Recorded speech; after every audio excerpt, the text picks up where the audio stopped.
အမြဲတမ်းမျက်နှာငယ်လေးနဲ့တနာစရာကောင်းနေတဲ့ဒီကြောင်လေးရဲ့နာမည်ကဒိုဒူးပါခရီးသွားတော်တော်များများကသူ့ကိုမြင်လိုက်တိုင်းလမ်းပြောင်းနေတဲ့လေးလွင့်ကြောင်လေးလို့ထင်မှတ်ခဲ့ကြတာပါ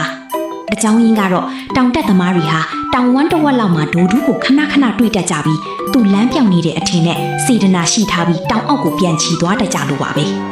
ဒါပေမဲ့သူတို့မသိတာကဒိုဒူးဟာတောင်တိတ်မှာရှိတဲ့စားတောက်ဆိုင်ပိုင်ရှင်ရဲ့ကြောင်လေးဖြစ်နေတာပါသူ့ရဲ့အကြီးမားဆုံးဝါသနာကတော့တောင်ဆောင်တွေတစ်လျှောက်လမ်းလျှောက်ရင်းတဘာဝအလှတရားတွေကိုငီးမောကြည့်ရှုရတာပါဒါပေမဲ့သူတောင်အောက်ကိုဆင်းလာမိတိုင်းမှာတော့စိတ်ကောင်းရှိတဲ့တောင်တက်သမားတွေရဲ့ကဲတင်ခြင်းကိုခံလိုက်ရတာပါပဲ